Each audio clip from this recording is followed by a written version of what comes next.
सरस्वती गौरवाणी प्रचारिणे निर्विशेष शून्यवादी पाश्चात्य देश तारिणे जय श्री कृष्ण चैतन्य प्रभु नित्यानंद श्री अद्वैत गदाधर श्रीवास आदि गौर भक्त वृंद।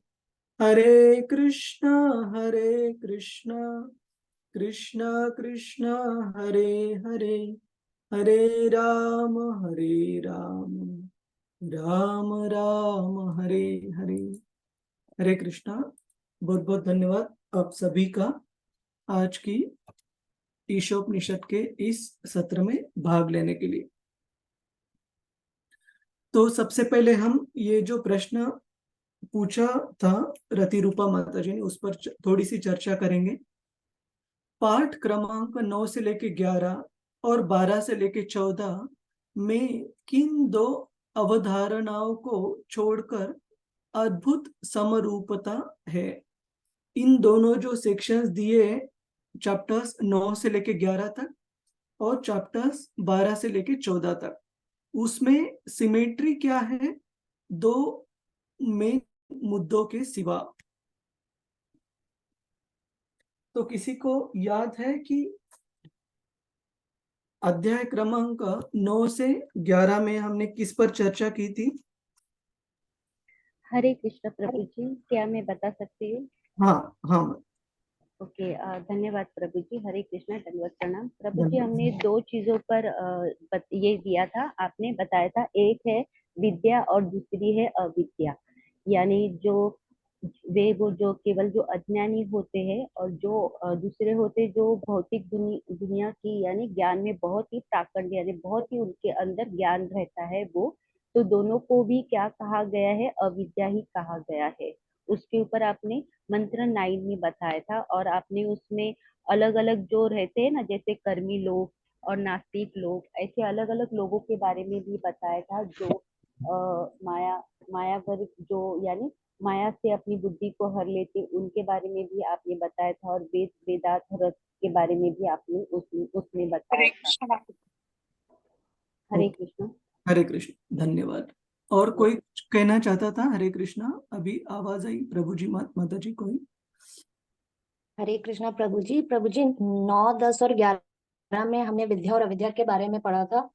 तो विद्या में वो सारा ज्ञान या जो भी हमें शास्त्रों से मिलता है, जो हमें भगवान या ईश्वर के बारे में जानकारी या उसके रास्ते मार्ग पर लेके जाता है, वो सब विद्या है। और उसके अलावा जो भी ज्ञान है इस भौतिक संसार से रिलेटेड या जो ईश्वर से रिलेटेड नहीं है, वह सब अविद्या है। परंतु विद्या अकेले के साथ हम नहीं चल सकते और अविद्या अकेले के साथ नहीं चल सकते। दोनों का एक बैलेंस होना बहुत जरूरी है, ताकि हम भगवत भक्ति कर सके और उनको समझ सके, ईश्वर को। क्योंकि हाँ, हमें भौतिक शरीर मिला है और उसके प्रॉपर यूटिलाइजेशन के लिए, जैसे आपने कहा था कि to make the most of the forgetting the word, तो वो बैड, शरीर। To make the best use of bad bargain. Yes. तो उसके लिए विद्या और अविद्या के बारे में 9, 10, 11 में समझाया है, और 12, 13, 14 में असंभूतिम और संभूतिम में समझाया गया है। ये सिमेट्री है दोनों में, कि ये एक छोटे लेवल पे, जिसे कहते हैं ना माइक्रो लेवल पे, उसको समझाया गया है। और संभूतिम और असंभूतिम को और विस्तृत और व्यापक तरीके से ऑन अ लार्ज स्केल वही कॉन्सेप्ट को समझाने की कोशिश की गई है। तो ये मुझे सिमेट्री लगती है। प्रभु जी, आप सही धन्यवाद, बताइए। धन्यवाद। तो विद्या और अविद्या, आपने एकदम सही कहा कि विद्या है जो भगवान के बारे में हमें जानने में मदद करती है, और ऐसे कोई भी ज्ञान जो कि भगवान को अच्छे से जानने में हमें मदद नहीं करता है, वो सभी अविद्या है। और हमने ये 9वें अध्याय में सीखा था। 10वें अध्याय में हमने सीखा था कि किस तरीके से एक प्रकार का रिजल्ट को हम हिंदी में क्या कहते हैं? नतीजा। और कोई अच्छा परिणाम जी। परिणाम। एक प्रकार का परिणाम प्राप्त होता है अगर हम विद्या को जानने की कोशिश करते हैं, और दूसरा परिणाम प्राप्त हो जाता है अगर हम केवल अविद्या ही जानने में जुड़े रहते हैं। और जैसे श्री हरिप्रिया माता जी ने कहा कि हमें भक्ति करने के लिए दोनों पता होना बहुत जरूरी है। विद्या क्या है, अविद्या क्या है। क्यों पता होना जरूरी है? केवल अगर विद्या पता होगी, अविद्या क्या है ये अगर पता नहीं होगी, तो हम अपने आप को, हमारी भक्ति को माया से बचा नहीं पाएंगे। हम माया भी जब हमें अटैक करेगी, हम उसको भगवान की ही कृपा के रूप में स्वीकार करेंगे, ना कि उसके साथ उसको रोकने की कोशिश करेंगे, भगवान की सेवा में जुड़ने की कोशिश करेंगे। तो एक भक्त को दोनों पता होना बहुत जरूरी है।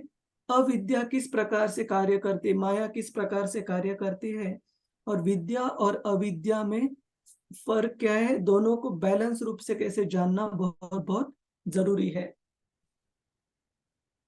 जैसे हम शास्त्र में भी उदाहरण देखते हैं, ऋष्यशृंग का उदाहरण, कि उनके पिता ने उनको बचपन से ऐसे वातावरण में बड़ा किया था कि he never was expose to the fair gender. उन्होंने माताएं वगैरह उनके पिता के आश्रम के आसपास कहीं देखी ही नहीं थी। तो जब पिताजी थोड़े समय के लिए कहीं बाहर गए हुए थे, तो उनको लगा कि ये ऋषि पुत्र ही है, और उनके साथ खेलने लगे। और उसी चक्कर में जब तक पिताजी आते, वो गृहस्थ आश्रम के लिए बिल्कुल तैयार हो गए थे। तो ये दोनों पता होना बहुत जरूरी है, विद्या क्या है और अविद्या क्या है। और उसी प्रकार से हमने मंत्र क्रमांक 12 से लेकर 14 में सीखा संभूति और असंभूति। संभूति मतलब पूर्ण पुरुषोत्तम भगवान कृष्ण, जो कि पूर्ण तरीके से स्वराट है, फुल्ली इंडिपेंडेंट, पूरी तरीके से फुल्ली इंडिपेंडेंट को हम हिंदी में क्या कहेंगे श्री हरि प्रिया माता जी? पूर्ण स्वराट, रूप से स्वतंत्र, स्वराट ही कहते हैं प्रभु जी। जी। पूर्ण रूप से स्वतंत्र स्वराट है। और बाकी जो भी कोई जीवात्माएं कितने भी महान क्यों ना हो, या वो इंद्र चंद्र वरुण वायु या साक्षात ब्रह्मा जी भी क्यों ना हो, वे पूरी तरीके से स्वतंत्र नहीं है। तो भगवान की स्वतंत्रता और बाकी सारे जीवों का उनके ऊपर निर्भरता, इसके बारे में हमने चर्चा की। और इसमें भी हमने चर्चा की कि किस प्रकार से जीवन में उस चीज को परस्यू मतलब उस चीज के लिए जीवन अर्पित करने की कोशिश करनी चाहिए जिसका कि नतीजा शाश्वत हो, जो कि साक्षात संभूति भगवान की सेवा में हमें प्राप्त होता है, शाश्वत। और हम अविद्या माया देवी की सेवा करेंगे तो हमें जो परिणाम है, नतीजा है, अगर थोड़ा बहुत आनंद भी की भी अनुभूति होती है, वो टेम्पररी, वो अशाश्वत, अशाश्वत नहीं बोलते, क्या बोलते हिंदी में, क्षणिक, वो क्षणिक या कुछ ही समय के लिए रहेगा। तो 12 से लेके 14 तक संभूति क्या है, असंभूति क्या है, और किसे हमें परस्यू करना चाहिए, किसके लिए हमने जीवन में प्रयास करने चाहिए, और संभूति और असंभूति को पता होने का नतीजा क्या है, हम हमारे जीवन में आचरण में वो किस प्रकार से ज्ञान ला सकते हैं। तो इसी प्रकार से हम देखते हैं कि 9, 10, 11 में विद्या अविद्या के बारे में जो सीक्वेंस है, पहले क्या है, उनका ज्ञान पता होना क्यों जरूरी है, और उसमें बैलेंस कैसे कर सकते हैं। उसी प्रकार से संभूति और असंभूति क्या है, उनको पता होना क्यों जरूरी है, और नतीजे क्या होते हैं उनको फॉलो करने के, उनको आचरण में लाने के, अपना जीवन उसके लिए व्यतीत करने के। ये दो है सिमेट्री। तो पहले 9 से लेके 11वें अध्याय में विद्या और अविद्या के बारे में ये 3 मुद्दे दिए गए हैं, और 12 से लेके 14 तक संभूति और असंभूति, जो कि शाश्वत है और जो क्षणिक या अशाश्वत है, इन दोनों के बारे में वही मुद्दे दिए गए हैं। तो अभी ये हो गया सिमेट्री, किस तरीके से ये दो सेक्शंस अध्यायों के कंसिस्टेंट है, सिमेट्रिक है। सिमेट्रिक मतलब एक दूसरे से जो उनका फ्लो है वो मिलता जुलता है। लेकिन अभी पूछा गया है कि फर्क क्या है, दो कंसेप्ट्स छोड़कर पूछा गया है कि except for which to concept. तो बेसिकली ये सिंपल है कि 9 से लेके 11, 9, 10, 11 में नोएबल, जानने की जो ऑब्जेक्ट्स, श्री हरिप्रिया माता जी हेल्प ट्रांसलेट दिस, जानने के जो ऑब्जेक्ट्स ऑफ नोइंग दिए गए हैं, हम इसे हिंदी में कैसे जो बताएंगे? विषय वस्तु है जानने योग्य। जानने योग्य जो है विद्या और अविद्या, उनके बारे में चर्चा है। और जो अध्याय क्रमांक 12 से लेके 14 है, उसमें है the process of pursuing, following और वर्शिपिंग। किसकी हमने सेवा करनी चाहिए, किसकी सेवा में हमने जीवन जोड़ना चाहिए, किसकी सेवा में नहीं जोड़ना चाहिए। तो एक है नोएबल और दूसरा है वर्शिपेबल। तो विद्या और अविद्या इन ये जानने की चीज है, और संभूति और असंभूति ये सेवा अर्पण करने की चीज है। किसके लिए हमने सेवा अर्पण करनी चाहिए, किसके लिए नहीं अर्पण करनी चाहिए। तो ये दो फर्क है इन दोनों सेक्शंस में। तो दोनों सेक्शन मोर और लेस सिमिलर है फ्लो में, लेकिन जो सब्जेक्ट, जो विषय चर्चा की हुई है 9 से लेके 11 में, नोएबल मतलब जानने लायक जो है वो दी गई है, विद्या और अविद्या। और संभूति और असंभूति दी गई है, जो अपना जीवन समर्पण करने लायक, सेवा करने लायक, संभूति और असंभूति। ये क्लियर है रति रूपा माता जी? जी जी प्रभु जी, समझ में आ गया कि 9 से 11 में सिर्फ नॉलेज दिया है, यानी ज्ञान दिया है विद्या और अविद्या के बीच का, राइट। और जो आगे का 12 से लेके 14 में ये दिया है सेवा, यानी हमें देवता की सेवा करनी चाहिए कि परम भगवान श्री कृष्ण की सेवा करनी चाहिए, उन दोनों में क्या भेद है वो बताया गया है, राइट हाँ, ना प्रभु जी? करेक्ट। और दोनों का लिंक ये है कि भगवान को अच्छी तरह से जानना जरूरी है। उनको अच्छी तरह से जानकर ही हम उनके सेवा में दृढ़ हो सकते हैं। ये चीज श्रील प्रभुपाद जी 10वें अध्याय में भगवत गीता के 7वें या 8वें श्लोक के तात्पर्य में बताते हैं। एक मिनट, हम यहाँ पर एक बार सर्च करेंगे।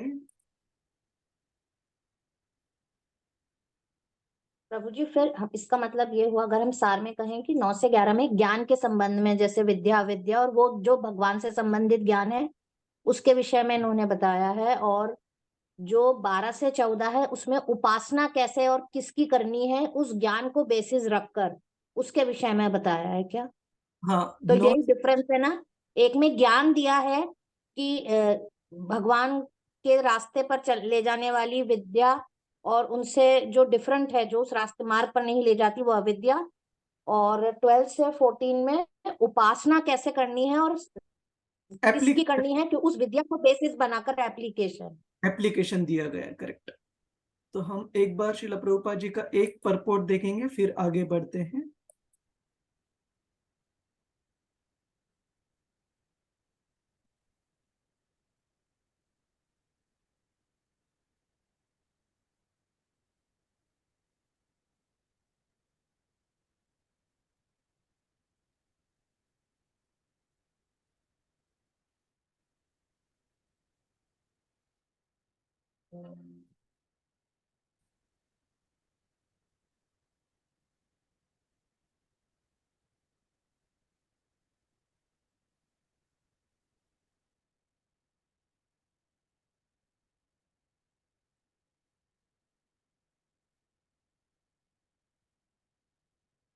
मुझे वो ढूंढना पड़ेगा। बेसिकली 10वें या 11वें अध्याय के 8वें अराउंड श्लोक में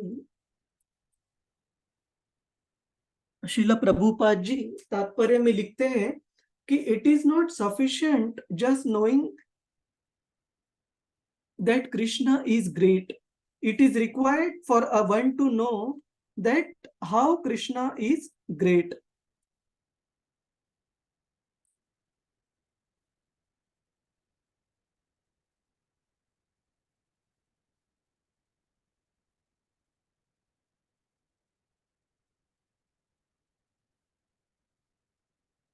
तो मैं ये आपको ढूंढ के बाद में एक बार इसका श्लोक क्रमांक भी बताता हूं। यस, मिल गया शायद मुझे। क्या मेंशन किया उसमें प्रभु जी श्लोक में? 10.7 का एक बार हम परपोर्ट देखते हैं कि प्रभुपाद जी बताते हैं कि केवल भगवान महान है ये जानकर फायदा नहीं है, किस प्रकार से महान है ये जानना बहुत जरूरी है। क्यों? क्योंकि जब हमें ये पता होगा भगवान किस प्रकार से महान है, तब हम उनकी सेवा में दृढ़ता से लग सकते हैं, जोड़ सकते हैं। ठीक है, हम इसका एक बार हिंदी में श्लोक देखते हैं। 10.7 परपोर्ट।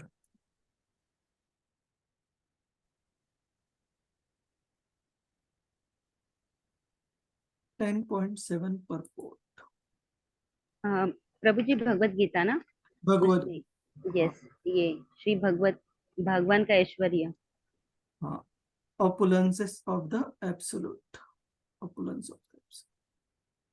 7वां अध्याय और उसका तात्पर्य। ये कोई पढ़ना चाहेगा? हरे कृष्णा। एक मिनट, इसको छोटा करता हूँ, सिर्फ पहला पैराग्राफ। हरे कृष्णा प्रभु जी, दंडवत प्रणाम। मैं पढ़ूं क्या? हाँ। ओके। आध्यात्मिक सिद्धि की चरम परिणति है कि भगवत ज्ञान। जब तक कोई भगवान के विभिन्न ऐश्वर्य के प्रति आस्वस्त नहीं हो लेता, तब तक भक्ति में नहीं लग सकता। सामान्यतः लोग इतना तो जानते हैं कि ईश्वर महान है, किंतु यह नहीं जानते कि वह किस प्रकार महान है। यहाँ पर उसका विस्तृत विवरण दिया गया है। जब कोई यह जान लेता है कि ईश्वर कैसे महान है, तो वह सहज ही शरणागति होकर भगवत भक्ति में लग जाता है।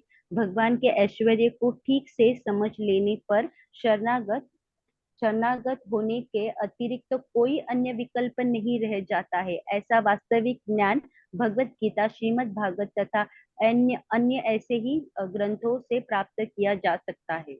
हरे कृष्ण प्रभु जी, दंडवत प्रणाम। धन्यवाद। तो यहाँ पर बताया गया है कि केवल भगवान महान है ये जानना सफिशिएंट, पर्याप्त नहीं है। किस प्रकार से, क्यों, कैसे वो महान है वो जानना भी बहुत बहुत जरूरी है। और क्या फायदा है ये जानने का? जब हम ये जान लेते, भगवान के बारे में अच्छे से समझ लेते हैं, तब हम शरणागत होकर भगवत भक्ति में जुड़ सकते हैं। तब तक अगर हमारी ये जानकारी जब तक प्रॉपर एकदम दृढ़ ना हो, तब तक हमारा विश्वास भी भगवान के लिए एकदम लोटपोत रहेगा। मतलब वो भावनाओं के बेसिस पर रहेगा। थोड़ी सी जीवन में इधर उधर कुछ कठिनाई आ गई, भक्ति को हम छोड़ देंगे। अगर हमारी भगवान के प्रति जो जानकारी है वो पर्याप्त अगर नहीं है तो इसलिए कमिंग बैक टू रति रूपा माता जी क्वेश्चन, यस यस प्रभु जी। कि भगवान की विद्या और अविद्या समझ अविद्या हेतु क्या है? ताकि हम जो हमें संपत्ति है, जो शाश्वत है, उसके लिए अपना जीवन समर्पित कर सके, भगवान की सेवा के लिए अपना जीवन समर्पित कर सके। क्लियर है अभी दोनों का जी जी कनेक्शन? जी जी जी प्रभु जी, पूरी तरह से। थैंक यू वेरी मच प्रभु जी, धन्यवाद। हरे कृष्णा, दंडवत प्रणाम। तो अभी आ जाइए पीडीएफ पर। हरे कृष्ण। तो आज का मंत्र हम शुरू करते हैं। थोड़े से बड़े हैं मंत्र, तो थोड़ा समय लगेगा, बट देखते हैं। हरे कृष्ण।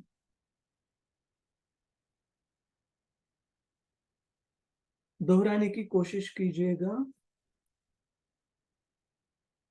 मंत्र क्रमांक 15। हिरण्यमयेन पात्रेण हिरण्येन पात्रेण सत्यस्यापि हितं मुखम् तस्यापि हितं मुखम् तत्त्वं पूषन्न पावृणु तत्त्वं सत्यधर्माय दृष्टये। सत्यधर्माय दृष्टये। इसका अनुवाद पढ़िए। हरे कृष्णा। एक मिनट। अनु शशिमुखी माता जी। हरे कृष्णा प्रभु जी, दंडवत प्रणाम। हिरण्यमय स्वर्णिम तेज वाले पात्र सीधा अनुवाद पढ़ अरे सकते। अरे हरे कृष्णा प्रभु जी। शिल प्रभुपाद की जय। शिल प्रभुपाद के द्वार। हे भगवान, हे समस्त जीवों के पालक, आपका असली मुखमंडल तो आपके चमचमाते तेज से ढका हुआ है। कृपा करके इस आवरण को हटा लीजिए और अपने शुद्ध भक्त को अपना दर्शन दीजिए। हरे कृष्णा। हरे कृष्ण, धन्यवाद। तात्पर्य? नहीं, तात्पर्य हम चर्चा करेंगे, थोड़ा लंबा है तात्पर्य। तो जी प्रभु। ईशोपनिषद में अभी तक इन्वोकेशन, जो शुरू में प्रार्थना है, और पहले श्लोक से हमने देखा कि किस प्रकार से भगवान ने इस सृष्टि का निर्माण किया है, और ऐसे भगवान पूर्ण, जिनसे कोई भी सृष्टि निकलती है वो सृजन भी उनका पूर्ण ही रहता है, और ऐसे अनंत ब्रह्मांड उनमें से सृजन होने के बावजूद भगवान पूर्ण रहते हैं। और हमने देखा था कि किस प्रकार से भगवान ने ये जगत हमें उनके बारे में समझने के लिए, साक्षात्कार करवाने के लिए बनाया है। तो उस हेतु से, प्रयोजन से अगर हम जगत की तरफ देखेंगे तो हम सही से इसका प्रयोग, इस्तेमाल कर पाएंगे भगवान को जानने के लिए। नहीं तो हमें ये जो भौतिक जगत है हमेशा अपूर्ण दिखेगा। क्यों? जब हम इसको इंद्रिय तृप्ति के प्रयोजन से देखेंगे, इंद्रिय तृप्ति की वृत्ति से अगर देखेंगे, तो ये जगत कभी भी हमें अपूर्ण दिखेगा, क्योंकि इसके लिए बना ही नहीं है। जैसे उदाहरण के लिए आप कोई भी देख लो, अगर आप मर्सिडीज गाड़ी है तो उसको अच्छे रोड पे आप चलाओगे तो बहुत जल्दी एक जगह से दूसरे जगह पर आपको लेकर जाएगी। लेकिन उसका उपयोग आप अगर ट्रैक्टर की तरह करने की कोशिश करेंगे तो शायद वो इतने अच्छे से काम न करे, क्योंकि उसका प्रयोजन उसके लिए बना नहीं है। अगर हमें खेत में प्लोइंग, प्लोइंग मतलब खेत को क्या करना है, प्लोइंग को क्या कहते हैं हम? जोतना, खेत जोत रहे हैं। जोतना, हाँ। तो अगर खेत जोतना है तो हमें ट्रैक्टर का ही इस्तेमाल करना पड़ेगा। उसी प्रकार से इस भौतिक जगत को हमने भगवान के साक्षात्कार के लिए बना है। इस तरीके से देखेंगे तो आत्म साक्षात्कार के लिए जो भी हमें चीजें जरूरी है वो सब इस जगत में उपलब्ध है। और बाद में हमने देखा कि किस प्रकार से इस भावना में, इस चेतना में अगर व्यक्ति कितने लंबे समय के लिए भी जीवन जीता है तो वो अच्छा है, उसमें कोई दिक्कत नहीं है। लेकिन अगर इंद्रिय तृप्ति के लिए कोई उस प्रयोजन से जीवन जी रहा है तो वो जीवन कितना भी लंबा क्यों ना हो, वो कुछ महत्व नहीं रखता। और उसके बाद हमने अलग अलग श्लोक देखे भगवान के अलग अलग गुणों के बारे में चर्चा करते हुए, कि किस प्रकार से वो एक जगह पर स्थित है लेकिन पूरे उनके सृजन में हर जगह भी वो विस्थापित है, और किस प्रकार से वो चलते हैं लेकिन वायु के गति से भी कोई अगर दौड़ता है तो भी वो कभी उनको प्राप्त नहीं कर पाता, और किस प्रकार से उनमें सारे जो दिव्य गुण है वो पूरी तरीके से अनंत रूप में भरे हैं लेकिन वो निर्गुण है फिर भी। इस प्रकार से, और कैसे वो हर एक सृजन के हर एक जीव के हृदय में क्या चल रहा है, सारे जीवों के बारे में वो पूर्ण तरह, सृष्टि के बारे में पूर्ण तरह वो ज्ञात है। इस तरह हमने भगवान के अलग अलग गुण देखे। और इसके बाद 9 से लेकर 11 जो हमने अभी चर्चा की, हमने देखा कि विद्या क्या है, अविद्या क्या है, उनको क्यों दोनों को जानना जरूरी है, और दोनों में भक्तों ने बैलेंस कैसे करना चाहिए। और फिर इस विद्या और अविद्या को जानकर हमने अपना जीवन किस प्रकार से समर्पित करना चाहिए, जो शाश्वत व्यक्ति है, जो शाश्वत है, पूर्ण पुरुषोत्तम भगवान है, ना कि ऐसे क्षणिक आनंद के लिए जो कि हमें अशाश्वत चीजों से इस भौतिक जगत में प्राप्त होता है। तो ये भगवान के बारे में सारी चीजें और उनके सृजन के बारे में बताने के बाद अभी आखिरी 4 श्लोकों में ईशोपनिषद में भगवान के लिए अलग अलग प्रार्थनाएं दी गई है ईशोपनिषद द्वारा। और वो प्रार्थनाएं मुख्यतः 2 प्रकार से भगवान को प्रार्थना अर्पण करती है। एक प्रकार की प्रार्थना है जो इस श्लोक में हम देखते हैं, आगे आने वाले भी एक श्लोक में हम देखेंगे, कि वो प्रार्थना है जो भगवान और हम में जो बीच में एक कर्टन है, कर्टन मतलब एक पर्दा है, उस पर्दे को दूर कीजिए। और उस पर्दे को यहाँ कहा गया है भगवान के शरीर से जो उत्पन्न होने वाला प्रकाश, तेज प्रकाश, जो है ब्रह्म ज्योति। इस ब्रह्म ज्योति के आवरण को हे प्रभु आप कृपया हटा दीजिए, ताकि आपके शुद्ध भक्त आपको अच्छे से, जैसे आप हो उस तरीके से समझ पाए, जान पाए।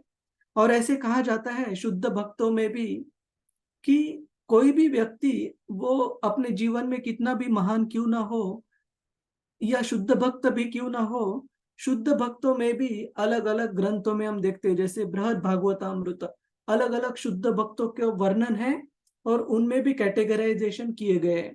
तो शुद्ध भक्त तो सारे हैं, लेकिन फिर भी हर एक शुद्ध भक्त भगवान को समरूप में नहीं देखता।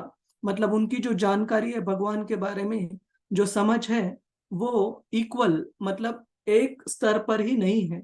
अलग अलग भक्तों को भगवान ने जिस तरीके से कृपा प्रदान की है, उसी कृपा के हिसाब से कोई भक्त भगवान को जान सकता है। और ये उदाहरण ब्रह्मा जी भी देते हैं उनकी प्रार्थनाओं में, जब ब्रह्म विमोहन लीला होती है, कि वो कहते हैं कि हे प्रभु आपने बनाया हुआ सबसे पहला व्यक्ति, सबसे पहला जीव इस भौतिक जगत में होने के बावजूद, क्योंकि मुझे अहंकार हुआ था, तो मैं आपको अच्छे से पहचान नहीं पाया और खुद की जो मर्यादाएं हैं उसको वो मान्य करते हैं कि कितना भी महान व्यक्ति क्यों ना हो, वो भगवान को तभी समझ सकता है जब भगवान की उस व्यक्ति के ऊपर कृपा है। और भगवान की कृपा के हिसाब से ही उस व्यक्ति की भगवान की समझ रह सकती है। इसके बारे में सूत गोस्वामी जी भी बहुत सुंदर श्लोक गाते हैं। श्रीमद् भागवतम पहले स्कंद के 3 अध्याय के एकदम एंड में वो श्लोक आता है, जिसमें वो कहते हैं यथा यथा मति तथा मही, कि जिस तरीके से भगवान कृष्ण मति या बुद्धि प्रदान करते, जिस तरीके से अपनी कृपा प्रदान करते हैं किसी भी जीव को, उसी कृपा के अनुसार हम भगवान को जान सकते हैं, समझ सकते हैं। तो यहाँ पर 14, 15, 16 और 14 नहीं, 15, 16, 17 और 18 इन श्लोकों में भगवान के लिए प्रार्थनाएं दी गई है। 2 प्रकार की प्रार्थनाएं। एक प्रकार की प्रार्थना है भगवान कृपया आपको ढकने वाला जो आवरण है वो आप हटा दीजिए, ताकि शुद्ध भक्त आपको देख पाए। और दूसरी प्रार्थना है मृत्यु के समय की प्रार्थना कि हे प्रभु कृपया आप मुझे, मैंने जो भी आपके लिए सेवा की है उसे याद रखिएगा। लेकिन प्रभुपाद जी बताते हैं कि ये जो प्रार्थना है ईशोपनिषद के आखिरी श्लोक में, ये ऐसा ज्ञान मिश्रित भक्त जो है वो प्रार्थना ऐसे इस प्रकार से करते हैं। शुद्ध भक्त की प्रार्थना नहीं है। क्यों? क्योंकि शुद्ध भक्त को पूरी तरीके से 100% कन्विक्शन, पूरी तरीके से उनको विश्वास रहता है कि भगवान छोटी से छोटी चीज भी कभी भूलते नहीं है। और मुझे उनको याद दिलाने की जरूरत नहीं है कि हे भगवान मैंने आपके लिए क्या सेवा की है, तो आप कृपया, आप भी मुझे कृपया याद रखिएगा, अभी मेरा समय आ गया है मृत्यु का। तो शुद्ध भक्त ऐसे कभी प्रार्थना करता नहीं है। उसे हमेशा भगवान के ऊपर पूरा विश्वास रहता है। राखो भी मारो भी जो इच्छा तो मार।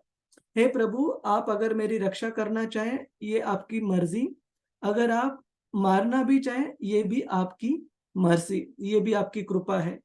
तो आपको जो अच्छा लगे वो कीजिए। श्री चैतन्य महाप्रभु भी यही प्रार्थना है शिक्षाष्टकम में बोलते। कौन सा श्लोक है वो? कि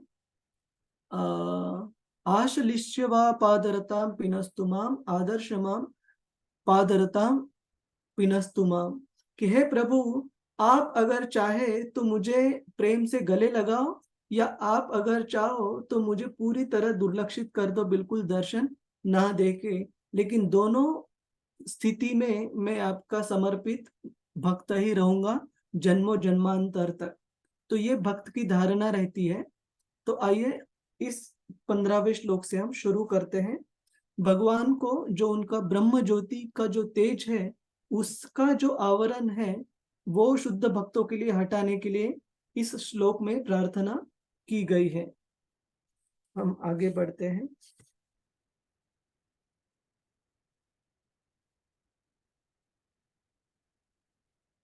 तो यहाँ पर श्रील प्रभुपाद जी अपने तात्पर्य में भगवान कृष्ण जो 14वें अध्याय में 27वें श्लोक को रेफर करते हैं, जहाँ की भगवान कृष्ण बताते हैं कि ये जो ब्रह्म ज्योति है, भगवान से शरीर से ही निर्माण होती है, भगवान से शरीर से प्राप्त हुआ प्रकाश। ब्रह्मणो ही प्रतिष्ठाहम् अमृतस्याव यस्य च शाश्वतस्य च धर्मस्य सुखस्यैकांतिकस्य च। तो जो निराकार ब्रह्म है, उसका आधार भगवान कृष्ण बताते हैं कि वो खुद ही है, वो स्वयं है। और इस निराकार ब्रह्म ज्योति को भगवान कृष्ण बताते हैं कि ये अमर, अविनाशी तथा शाश्वत है।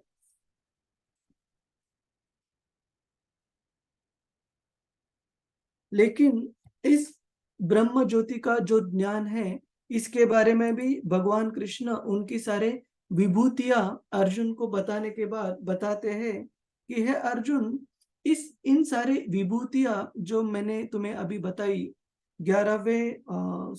10वें अध्याय में, वो सब जान के ज्यादा मतलब नहीं। क्यों? क्योंकि मेरे केवल एक छोटे से क्षण मात्र से मैं इस पूरे ब्रह्मांडों में, अनंत ब्रह्मांडों में स्थित हूँ, उपस्थित हूँ। तो अगर एक मेरे अंश से पूरा ब्रह्मांड अगर प्रस्थापित है, तो इससे ज्यादा विभूतियां, इससे ज्यादा भगवान की महानता तुम क्या समझ लोगे? अथवा अथवा बहुनैतेन किं ज्ञातेन तवार्जुन विष्टभ्याहम इदं कृत्सम एकांशेन स्थितो जगत। एक अंशेन मतलब भगवान के एक छोटे से अंश से ये पूरा भौतिक जगत स्थापित है। और ये अंश मतलब भगवान के जो पुरुष अवतार है, महाविष्णु, गर्भोदक्षाय विष्णु, क्षीरोदक्षाय विष्णु, और उनसे ही ये पूरा सृजन भौतिक जगत का ये संभव है। लेकिन ऐसे कहा गया है कि ब्रह्म ज्योति में आगे आएगा, ये चर्चा, ये पॉइंट आएगा कि ब्रह्म ज्योति में, हरे कृष्णा, ब्रह्म ज्योति में ये जो भौतिक सृष्टि है, ये केवल भगवान के निर्माण का कितना हिस्सा है? पूरा भौतिक निर्माण कितना हिस्सा है भगवान के निर्माण का?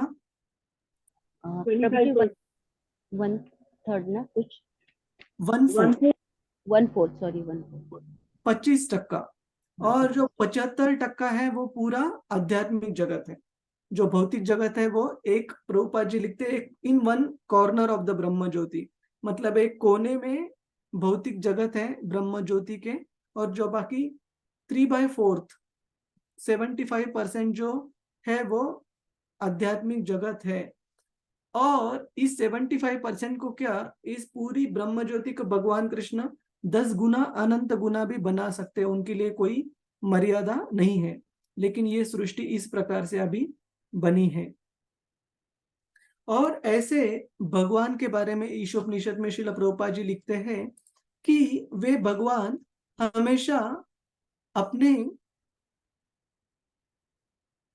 जो नित्य सहयोगी है, उनके जो नित्य भक्त हैं, उनके साथ लीला करने में वो हमेशा दिव्य आनंद प्राप्त करते हैं और उसमें हमेशा व्यस्त रहते हैं। जैसे प्रभुपाद जी लिखते हैं कि अघासुर, बकासुर, पूतना तथा प्रलंबासुर जैसे अनेक असुरों का वध उनके लिए आनंददायक क्रीड़ा थी। वृंदावन के ग्राम में उन्होंने अपनी माता, भ्राता तथा मित्रों के साथ आनंदपूर्ण लीलाएं की। और जब वे चपल माखन चोर की भूमिका निभा रहे थे, तो उनके सारे संगी उनकी इस चोरी का दिव्य आनंद उठा रहे थे। माखन चोर के रूप में भगवान का यश उपलम्भ के योग्य नहीं, क्योंकि माखन चुराकर भगवान अपने शुद्ध भक्तों को आनंद प्रदान कर रहे थे। भगवान ने वृंदावन में जो कुछ भी किया वह सब उन्होंने अपने संगियों को आनंद प्रदान करने के लिए किया था। भगवान ने ये लीलाएं उन शुष्क चिंतकों अथवा तथाकथित हठ योग के उन कलाबाजों को आकृष्ट करने के लिए की जो परम सत्य की खोज करना चाहते हैं। इस प्रकार से हम समझ सकते हैं कि भगवान को जानने के लिए जो अलग अलग आध्यात्मिक मार्ग के लोग हैं, जैसे कर्मीज, कर्मीज मतलब जो फ्रूटी वर्कर को हम फ्रूटी वर्कर्स को क्या कहते हैं हिंदी में, श्री हरिप्रिया माता जी?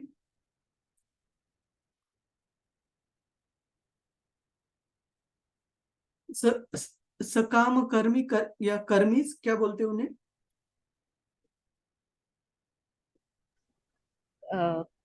कर्मकांडी प्रभु जी, सकाम कर्मकांड। हाँ, कर मतलब ऐसे लोग जो अपने कार्य कर कर इंद्रिय भोग करना चाहते हैं, है ना? तो इस प्रकार के जो इंद्रिय भोग करने वाले लोग हैं और उनसे भी एक स्तर ऊपर जो मेंटल स्पेकुलेटर्स, श्रील प्रभुपाद जी हिंदी में लिखते हैं शुष्क चिंतक, मतलब ड्राई मेंटल स्पेकुलेटर्स, उनको और जो अलग अलग योग क्रियाओं से अलग अलग यौगिक सिद्धि प्राप्त करने में लगे हैं, जैसे अनिमा, लघिमा, महिमा, इस प्रकार के सारे यौगिक सिद्धियां प्राप्त करने में जो योगी लगे, हठ योगी, उन सारे जो कर्मीज हैं, जो ज्ञानीज हैं और जो योगीज हैं, इन सभी को आकर्षित करने के लिए अपने और भगवान कृष्ण ये सारी उनकी लीलाएं जताते हैं, प्रस्तुत करते हैं वृंदावन धाम में, इस पृथ्वी के भूलोक वृंदावन में। और इसके हम अलग अलग उदाहरण दे सकते हैं कि कर्मियों के तो बहुत सारे उदाहरण उपलब्ध हैं शास्त्र में, जैसे महाराज ययाति, महाराज प्राचीन बरी, ये जो अलग अलग उदाहरण है वो अपने इंद्रिय भोग को प्राप्त करना चाहते थे, लेकिन भगवान ने उनको अपनी तरफ आकर्षित कर लिया। हम ज्ञानीज का उदाहरण देखते हैं, जिस प्रकार से चार कुमार, चतुष्कुमार, ये भी ज्ञानी थे भगवान के शुद्ध भक्त होने से पहले। उसी प्रकार से हम देखते हैं कि शुकदेव गोस्वामी ये ब्रह्मवादी थे भगवान के शुद्ध भक्त होने से पहले। ये तो हो गए ज्ञान। और योगीज के बारे में हम देख सकते हैं, जैसे विश्वामित्र हो या बाकी जो बहुत महान योगीज थे, वे भी अंत में भगवान के शुद्ध भक्त हो गए। तो कहने का मतलब है भगवान अपनी लीला प्रस्तुत करते केवल और केवल जो कर्मीज हैं, जो ज्ञानीज हैं और जो योगीज हैं, उनको अपनी तरफ भगवत धाम आने के लिए आकर्षित करने के लिए, यही केवल उनका प्रयोजन है। किसी का कोई सवाल है? हरे कृष्णा, हम आगे बढ़। नहीं प्रभु जी, नहीं प्रभु जी।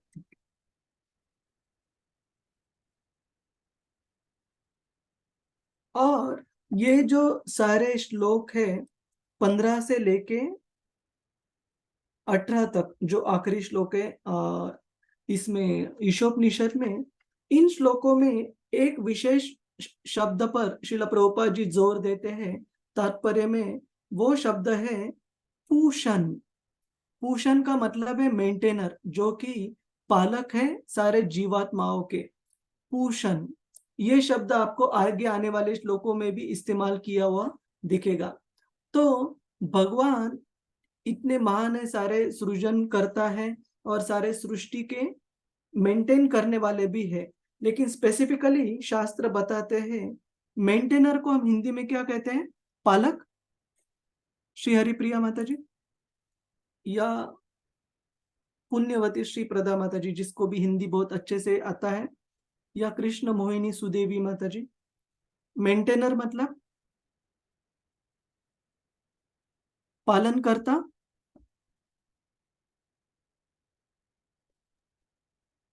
हरे कृष्ण, आवाज आ रही है मेरी सभी को? जी जी प्रभु जी, आपकी आवाज आ रही है।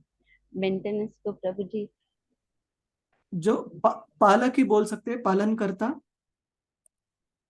यस यस जी प्रभु जी। तो भगवान पूरे सृष्टि के, आप सभी are you all with me, या बहुत ये फिलोसॉफिकल हो रहा है? हरे कृष्णा प्रभु जी, माता जी, किसी का कोई आवाज नहीं आ रहा है मुझे। प्रभु जी समझ में आ रहा है आपका। समझ में आ रहा है, लेकिन मुझे नहीं समझ में आ रहा है। आपकी कुछ अच्छा, किसी का आवाज नहीं आ रहा है। वीडियो ऑन करने के लिए बोलना है क्या माता जी सबको? पता नहीं, आप बोलिए प्रभु जी। नहीं तो ये देखिए, ये तो एक फिर प्रवचन हो जाएगा, है ना? जी, कोई क्यों क्यों नहीं बोल रहे मुझे नहीं पता। हरे कृष्ण प्रभु जी, आ रहा है प्रभु जी। आवाज आ रहा है तो उत्तर भी दीजिए। कृष्णा, मोहिनी माता जी, है ना? आरती माता जी, पुण्यवती माता जी, संजय प्रभु, श्री हरिप्रिया माता जी, प्रभु जी आ ठीक है? रही है, प्रभु जी आवाज आ रही है, समझ रहे हैं। तो इंटरैक्टिव रखिए, थोड़ा सा फिलोसॉफिकल है, मुझे भी पता चलना चाहिए कि आपको ये समझ में आ रहा है कि नहीं। बनाए रखना, मेंटेनेंस, मेंटेन करना, बनाए रखना। हाँ, बनाए रखना, जो पालन करता है, पालक है। लेकिन स्पेसिफिकली किन व्यक्तियों के पालन करता है भगवान कृष्ण विशेष रूप से, किन के मेंटेनेंस के लिए विशेष रूप से भगवान ध्यान देते हैं? अपने शुद्ध जो भक्त थे। है, शुद्ध भक्त के। शुद्ध भक्त है। तो इसका मतलब ये नहीं कि बाकी जीवों का वो दाना पानी उस पर ध्यान नहीं देंगे, जरूर ध्यान देंगे, लेकिन अपने भक्तों की तरफ वो विशेष ध्यान देते हैं कि उनकी भक्ति में कोई बाधा न आए। जिसके लिए हम उदाहरण देखते हैं श्री चैतन्य चरितामृत में। श्री चैतन्य महाप्रभु जी के जो भक्त थे, उनमें दोनों प्रकार के भक्त थे। उनके जो ब्रह्मचार्य व्रत का पालन करने वाले, जैसे गदाधर पंडित हो, वो ब्रह्मचारी थे, या फिर श्रीला हरिदास ठाकुर जी हो, वो भी ब्रह्मचारी ही थे। लेकिन बाकी कुछ काफी भक्त उनके गृहस्थ आश्रम में भी थे, जैसे श्रीवास ठाकुर जी हो, या अद्वैत आचार्य हो, रामानंद राय, या बाकी सारे भी, वक्रेश्वर पंडित, मुकुंद गोविंद घोष, मुकुंद घोष, मुकुंद सरकार, नरहरि सरकार, ये सारे बाकी जो भक्त थे, ये सारे गृहस्थ आश्रम के भक्त थे। लेकिन श्री चैतन्य महाप्रभु जी ने एक बार आपके लिए, हमारे लिए उदाहरण प्रस्तुत करने के लिए, एक बार बड़े अचरज से अपने जो भक्त है श्रीवास ठाकुर, उनको पूछा कि हे श्रीवास, आप दिन में और रात में 24 घंटे मेरे ही साथ कीर्तन में भाग लेते वक्त मुझे दिखते हो, भक्तों के साथ दिखते हो, तो आपका घर चलता कैसे है? तो गृहस्थी चलानी है तो पैसा जरूरी है, घर के लिए सारी जो अलग अलग व्यंजन लगते घर चलाने के लिए, वो भी लाने जरूरी है। तो ये सब घर चलाने के लिए आप समय कब देते हो, या कुछ कमाते कैसे हो? क्योंकि 24 घंटे तो आप मेरे पास ही दिखते हो मुझे, कीर्तन में, कृष्ण कथा में भाग लेते वक्त। तब श्रीवास ठाकुर बताते हैं कि हे प्रभु, आप ही हो जो इस घर को पूरे चला रहे हो, और मुझे जो भी कभी कोई चीज चाहिए रहती है, मैं केवल 3 बार ताली करता हूँ, ऐसे 1 2 3, और जो भी चीज घर चलाने के लिए जरूरी है वो प्रस्तुत हो जाती है। ऑफ कोर्स हम श्रीवास ठाकुर जी को कॉपी नहीं कर सकते, क्योंकि उनका श्री चैतन्य महाप्रभु के लिए, भगवान कृष्ण की सेवा के लिए उतना समर्पण था। लेकिन कहने का जो मुद्दा है वो यह है कि भगवान अपने शुद्ध भक्त को कभी अकेला नहीं छोड़ेंगे। उनके भक्ति के लिए जो भी चीज आवश्यक है वो पूरी वो प्रदान करेंगे।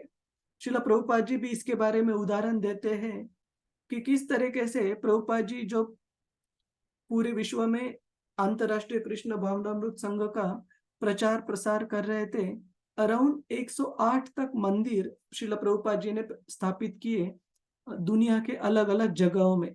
और प्रभुपाद जी बताते उस समय पे ये जो अंतरराष्ट्रीय कृष्ण भावना संघ था, इसके सारे जो सेंटर्स मिला के जो खर्चा आता था, उस समय में 1970s में भी काफी बड़ी रकम हुआ करती थी। कुछ 100,000 मतलब $1,00,000 से भी ज्यादा हर दिन की बात कर रहा हूं मैं।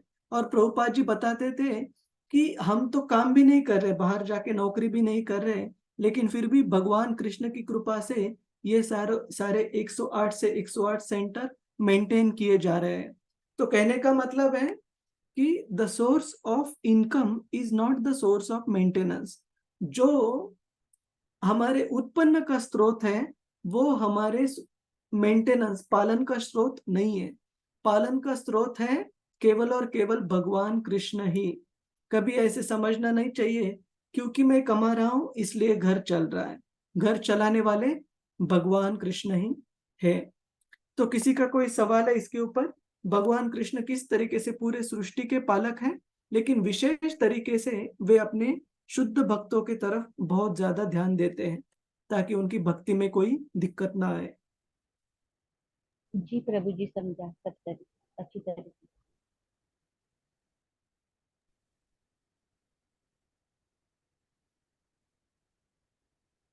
और हरे आगे, कृष्णा। हरे कृष्णा। हरे दंडवत प्रणाम। प्रभु धन्यवाद। जी, मेरा एक क्वेश्चन है और मेरा एक एक्सपीरियंस भी है ऐसा कि मतलब भक्ति में है या इस तरह से हम भगवान का स्मरण रखते हैं हमेशा, तो भगवान जो है ना वो मतलब या कुछ भी उनसे रिलेटेड हो या आध्यात्मिक इच्छा बोलो वो तो सुनते हैं, लेकिन भौतिक इच्छा नहीं सुनते। ये भगवान की विशेष कृपा है उनके भक्तों के लिए। क्यों? क्योंकि वो चाहते हैं हम जल्दी से जल्दी भगवत धाम रिटर्न आ जाए। अगर भगवान कृष्ण हर एक इच्छा पूर्ण करेंगे तो हम इस भौतिक जगत से इतने आसक्त हो जाएंगे, प्रगति श्री माता जी, कि कभी भगवत धाम जाने की उतनी तीव्रता से इच्छा हमारी नहीं रहेगी। और वही स्थिति रहती है सामान्यतः स्वर्गलोक में भी। स्वर्गलोक में क्या है कि सारे भौतिक उपलब्धियां इतनी प्रचुर मात्रा में उपलब्ध है कि भगवान की भक्ति को उतनी तीव्रता से करना काफी मुश्किल है। इसीलिए काफी सारे देवी देवतागण क्या है, सकाम भक्त है। तो हमें सकाम भक्त नहीं बनाना चाहते भगवान, हमें उनके निष्काम कर्मयोग भक्त बनाना चाहते, शुद्ध भक्त बनाना चाहते।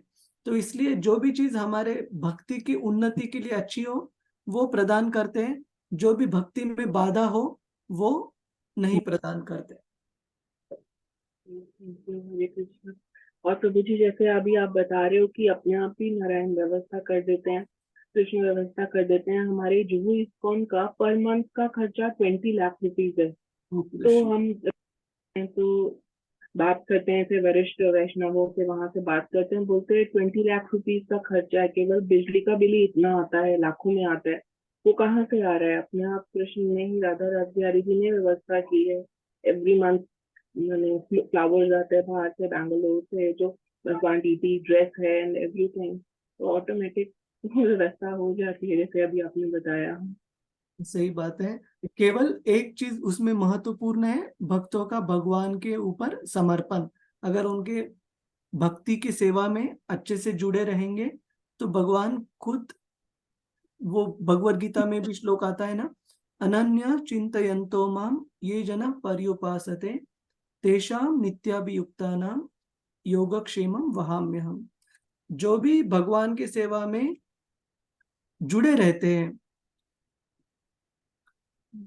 श्लोक का शुरुआत क्या थी उसकी अभी जो, अनन्या अनन्य, यही है, जो यही है भगवान, प्रभु जी। अनन्य चिंतन, जो भगवान के अनन्य चिंतन में शुद्ध भक्ति में जुड़े हैं, ऐसे भक्तों के लिए भगवान उनकी भक्ति के लिए जो भी चीजें जरूरी हैं वो प्रोवाइड करते हैं। और जो भी चीजें भक्ति के लिए अच्छी नहीं है, बाधक है, वो देते नहीं है, करते हैं। है ना? जैसे आ, एक कौन सा उदाहरण, 10वें स्कंद में भागवतम के युधिष्ठिर महाराज को भगवान कृष्ण बताते हैं। और काफी भक्तों को इस श्लोक का डर भी लगता है, लेकिन डरना नहीं चाहिए। ये शुद्ध भक्तों के लिए बताया गया है कि जब मैं किसी मेरे शुद्ध भक्त के ऊपर विशेष कृपा करना चाहता हूँ, विशेष विशेष कृपा, तो उस भक्त की भौतिक आसक्ति की जो भी चीजें हैं वो सब मैं छीन लेता हूँ, दूर कर लेता हूँ, ताकि उस भक्त को आश्रय लेने के लिए मेरे सिवा, मतलब भगवान के सिवा, कोई और चीज बचती नहीं है। वो पूरी तरीके से अपने आप को भगवान को समर्पित कर देता है। तो ये भगवान की विशेष कृपा रहती है। प्रभु जी, फॉर एग्जाम्पल नारद मुनि ना प्रभु जी, उनके साथ भी वैसा ही किया था। हाँ, नारद मुनि के बारे में, हाँ, नारद मुनि हाँ, लिए क्योंकि तो उनके भी उन उनकी माँ को छीन लिया था ना उनसे, छीन जब लिया वो था। 5 साल के थे। हाँ, लेकिन वो तो खैर उनका समर्पण इससे भी बहुत ज्यादा है। क्यों? क्योंकि ये भौतिक चीजों की बात नहीं हो रही, उनकी तो जो एक ही आश्रय थी केवल उनकी माँ, उसी को भगवान ने ले लिया। तो ये तो भौतिक संपत्ति से भी बड़ी चीज उन्होंने, भगवान ने उनसे ली। लेकिन दोनों के हित के लिए भगवान ने किया, क्योंकि उनकी माँ रहती तो उनके भरण पोषण में नारद मुनि बिजी रहते और वो शुद्ध भक्त के लिए, भक्ति के लिए उतना समर्पण देना उनके लिए मुश्किल हो जाता।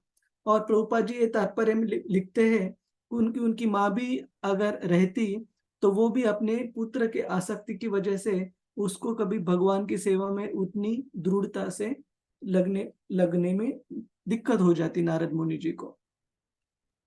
प्रभु तो जी, हाँ, श्री प्रभुपाद जी का भी भगवान ने सब कुछ छीन लिया था ना पहले, फिर शुद्ध भक्त बन गए, फिर सब कुछ आ गया।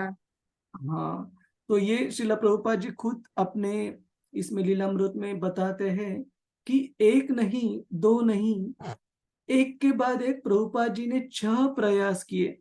जब उनकी उम्र अराउंड 59, 59 साल की थी, 1954 के अराउंड 54-55, उसी दौरान श्रील प्रभुपाद जी ने अपना घर छोड़ने का निर्णय लिया। और एक बार दो बार नहीं, अपने बिजनेस जो उनका व्यापार था, व्यवसाय था, कि वो फार्मासिस्ट थे। फार्मासिस्ट मतलब फार्मेसी उनकी कंपनी थी, प्रयाग फार्मेसी।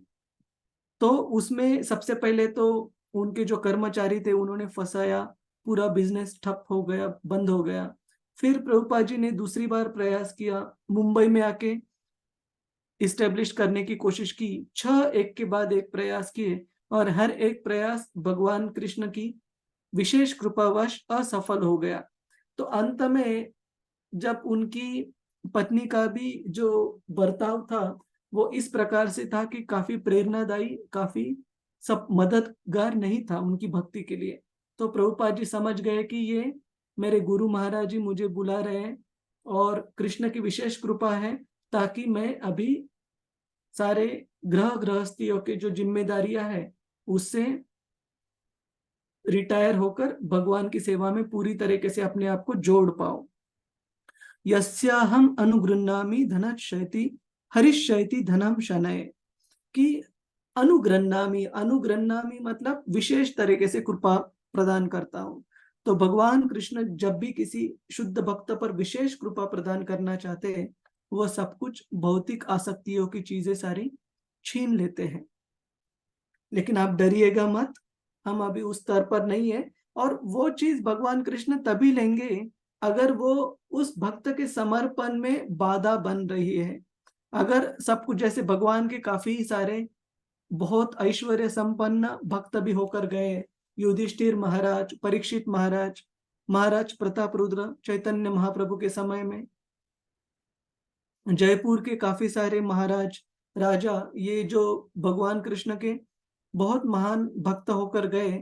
तो ऐसे नहीं कि ऐश्वर्य भक्ति के लिए बुरा है, लेकिन ऐश्वर्य के लिए जो भौतिक आसक्ति की वजह से अगर कोई भक्ति में प्रगति नहीं कर पाता है तो भगवान ये विशेष उपाय करते हैं। तो यहाँ पर इस पर्दे को कहा गया है हिरण्यमयी। हिरण्यमयी ये पर्दा है भगवान के जो तेजोमय प्रकाश, उनके शरीर से निकलने वाला प्रकाश जो है, उस पर्दे को यहाँ पर दूर करने के लिए प्रार्थना हो रही है। और अंत में श्रील प्रभुपाद जी बताते हैं कि किस प्रकार से भगवान को जानने के 3 प्रकार के स्तर है, जिस पर हमने पहले चर्चा की है। ब्रह्मन, जो कि भगवान के शरीर से निकलने वाला प्रकाश है। दूसरा है परमात्मा, जो कि भगवान हर एक जीवों के हृदय में परमात्मा रूप में वास करते हैं। और तीसरा है भगवान, पूर्ण पुरुषोत्तम भगवान श्री कृष्ण। और प्रभुपाद जी अंत में बताते हैं कि किस प्रकार से जो ज्ञानी लोग हैं, जैसे हम देखते हैं पहले तो कर्मी जाते हैं, फिर ज्ञानी जाते हैं, फिर योगी जाते हैं, फिर सबसे श्रेष्ठ भक्त आते हैं भक्ति के स्तर में। तो जो 7वें अध्याय में भगवत गीता के हम देखते हैं 4 प्रकार के जो भौतिक इच्छाओं के लिए जो भगवान को शरण में लोग आते हैं, उसमें से सबसे सर्वश्रेष्ठ भगवान ने कहा गया है, चतुर्विधा भजन्ते माम। उस श्लोक में भगवान कृष्ण कहते हैं कि जो ज्ञानी है वो सबसे श्रेष्ठ है इन सारे 4 प्रकार के पुण्य आत्माओं में। क्यों? क्योंकि वो भगवान का ज्ञान प्राप्त कर कर उनकी सेवा में जुड़ जाते हैं। लेकिन बाकी जो 3 प्रकार के पुण्यात्माएं हैं, वो केवल और केवल अपने भौतिक प्राप्ति के लिए उनके शरण में आती है। तो इन 4 प्रकार के पुण्य आत्माओं में ज्ञानी सबसे श्रेष्ठ है। इसका मतलब कर्मी से श्रेष्ठ है ज्ञानी, ज्ञानी व्यक्ति। और इस ज्ञानी व्यक्ति से भी श्रेष्ठ ईशोपनिषद में प्रभुपाद जी बताते हैं, वो है योगी। योगी मतलब जो अनिमा, महिमा, लघिमा, ये जो 8 प्रकार की अलग अलग सिद्धियां हैं, इनको प्राप्त करने में इनसे आसक्त होकर रहते हैं। ये योगी ज्ञानी से भी ज्यादा श्रेष्ठ है। और इन योगीज में से श्रेष्ठ सबसे है भक्त, जिसके बारे में 6ठे अध्याय में श्लोक आता है भगवद गीता में। योगिनाम अपि सर्वेषां मद्गतेन अंतरात्मना श्रद्धावान भजते यो माम समय युक्त तमो मतः। कि भगवान कृष्ण कहते हैं कि सारे योगियों में जो कोई उनकी सेवा में पूरी तरीके से जुड़ा हुआ हो, उनके स्मरण में हमेशा जुड़ा हो, वो योगी सबसे बढ़िया है। तो योगी से भी श्रेष्ठ है भक्त। और भक्तों में भी स्तर है, उनमें श्रेष्ठ है शुद्ध भक्त। तो ऐसे कहा गया है कि जो ज्ञानीज है ब्रह्म ज्योति के ऊपर ध्यान करते हैं, उसको समझने की कोशिश करते हैं। जो योगीज है वो हृदय में स्थित परमात्मा रूप में भगवान के ऊपर ध्यान करते हैं। और जो भक्त हैं वो पूर्ण पुरुषोत्तम भगवान श्री कृष्ण के ऊपर अपना ध्यान करते हैं। तो इस तरीके से ये प्रार्थना बताई गई है कि हे प्रभु, आप कृपया ये जो तेजोमय प्रकाश का आवरण है, आपको ढकने वाला, इस आवरण को दूर कीजिए हमारे आंखों के सामने से, ताकि हम आपको अच्छे से देख पाए। तो हम आगे बढ़ते हैं, काफी समय चला गया।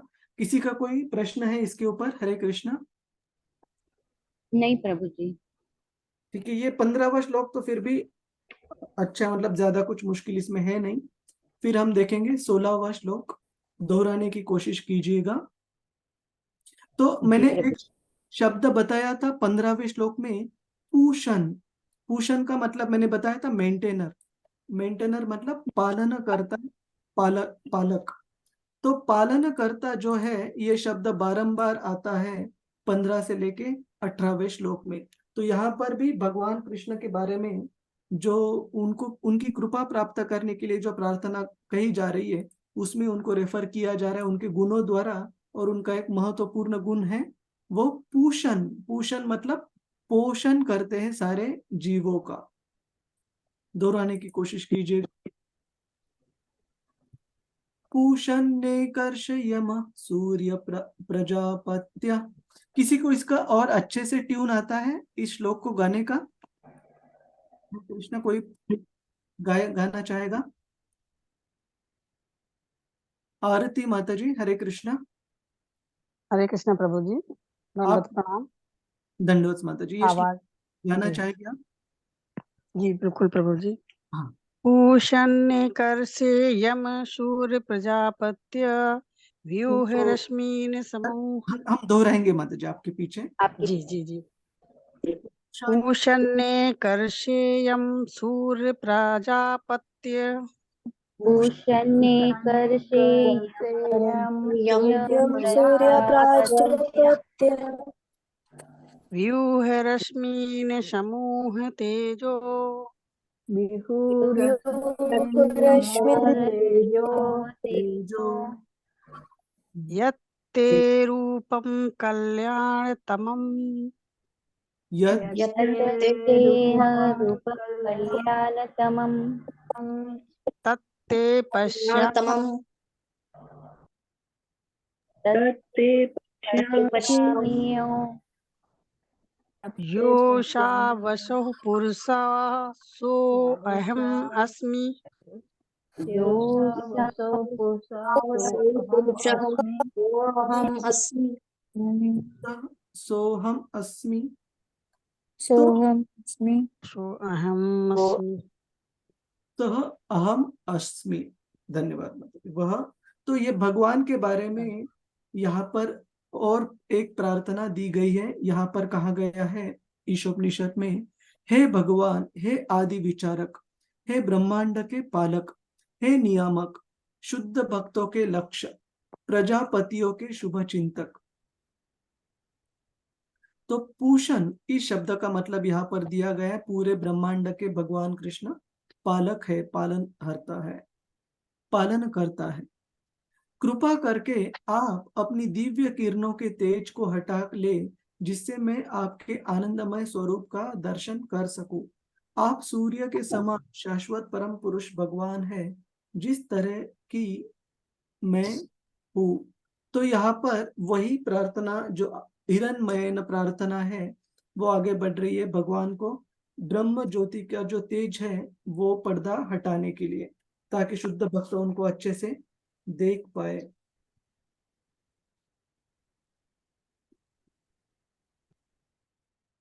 और इसमें श्रील प्रभुपाद जी बताते हैं कि किस प्रकार से जो ब्रह्म ज्योति है ये भगवान के शरीर से निकला हुआ प्रकाश है।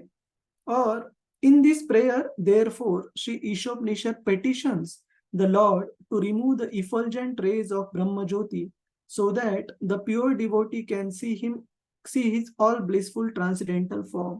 शुद्ध भक्तों को उनका सच्चित आनंद रूप अच्छे से दिखने के लिए, दर्शन होने के लिए यहाँ पर ईशोपनिषद में प्रार्थना बताई गई है, उनके तेजों में प्रकाश ब्रह्म ज्योति का आवरण दूर करने के लिए।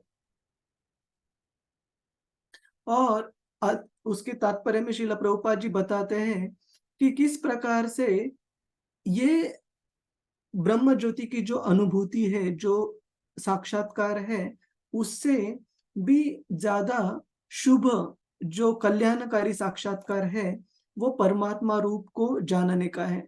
और परमात्मा रूप को जानने से भी ज्यादा कल्याणकारी, ज्यादा ऑस्पिशियस जो साक्षात्कार है, जो समझ है, वो है पूर्ण पुरुषोत्तम भगवान को, भगवान की अनुभूति।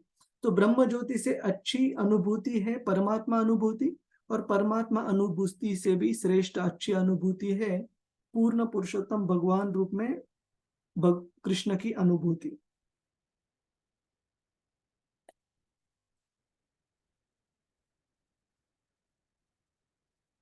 और आगे चलकर ये जो शब्द है भगवान, इसमें दो विशेष प्रकार के भगवान के गुण बताए गए हैं। तो प्रभुपाद जी बताते हैं कि भ का मतलब है, भ मतलब पालक, जो पूरी तरीके से, वन हु फुल्ली मेंटेन्स, जो पूरे ब्रह्मांड के पालन करता है, पालक है वे, उसका मतलब है भ।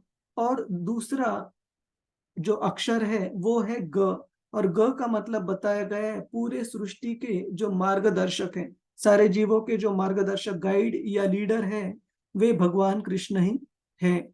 तो इस प्रकार से इस भगवान शब्द को यहाँ पर समझाया गया है।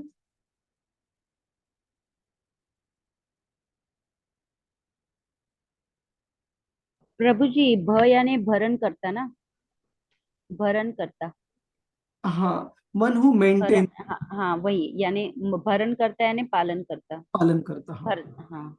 और उनके निर्देशक, गाइड। ग मतलब गाइड, गाइड मतलब ग मतलब जो पथ प्रदर्शक, उनके मार्गदर्शक, निर्देशक।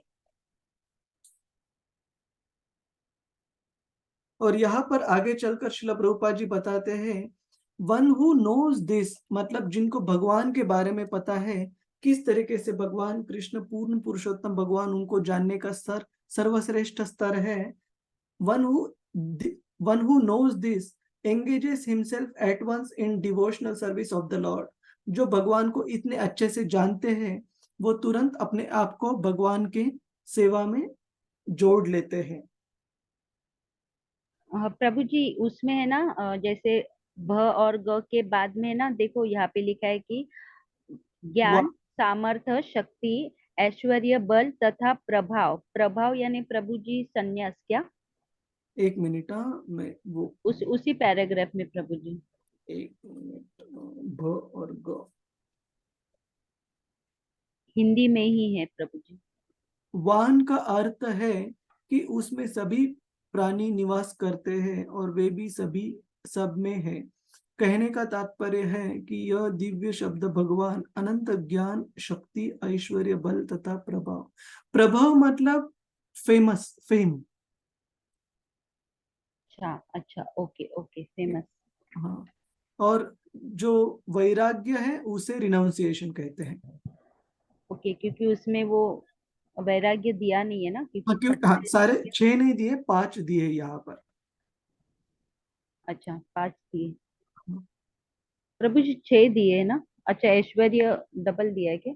नहीं नहीं, 1, 2, ज्ञान है, 3, सामर्थ्य, शक्ति, हाँ। 4 और 5, छठा नहीं है यहाँ पर। ओके, ठीक है। ठीक है, जो है वैराग्य। Strength, wealth, beauty, fame, knowledge, renunciation, ये 6। ठीक है, हम आगे बढ़ते हैं। वो एक बार आपको स्टेटमेंट दिखाता हूँ प्रभुपाद जी का, कि किस प्रकार से जो भगवान को अच्छे से जानते हैं वे, एक मिनट,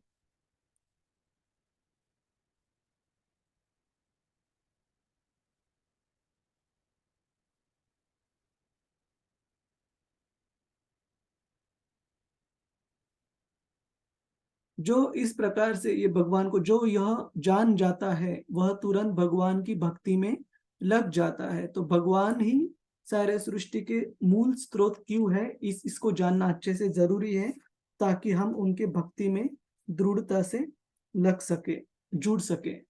और यहाँ पर अंत में श्रील प्रभुपाद जी बताते हैं कि भागवतम कठोपनिषद का श्लोक रेफर करते हैं 1-23, जिसमें कहा गया है कि केवल और केवल भक्त ही भगवान को यहाँ जैसे बताया पूरी तरीके से जान सकते, पूर्ण पुरुषोत्तम भगवान रूप में। बाकी जो अभक्त है, चाहे वो योगीज क्यों ना हो, चाहे वो ज्ञानीज क्यों ना हो, जब तक वो शुद्ध भक्ति को प्राप्त नहीं कर लेते, भगवान को पूर्ण रूप से वो समझ नहीं पाएंगे।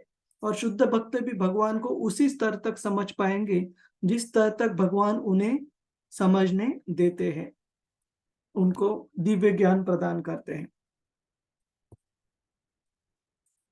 तो अगले 2 श्लोक बचे हैं, तो उसके तात्पर्य थोड़े से लंबे हैं, 17वां और 18वां। मैंने सोचा था कि एक ही सीटिंग में शायद ये हो जाए, लेकिन आज ही मैं केएल से आया हूँ और कल पूरी रात ट्रैवल हुआ है मेरा। तो थोड़ा सा हम जल्दी कंक्लूड करते हैं। और तिरुपा माता जी, मैं आपको बताता हूँ कि संडे हम शायद सेशन कवर कर बचे हुए ये 2 श्लोक भी कवर कर लेते हैं। ठीक है प्रभु जी, ठीक है, ठीक है? चलेगा। हरे कृष्ण। किसी का हरे कोई सवाल है जो हमने आज चर्चा की उसके ऊपर? हरे कृष्ण। अब रिकॉर्डिंग बंद कर देते हैं। एक, हाँ जी प्रभु जी, बंद करती हूँ। कर दी ना आपने? किसी का कोई सवाल है इन प्रार्थनाओं के ऊपर जो श्लोक क्रमांक 15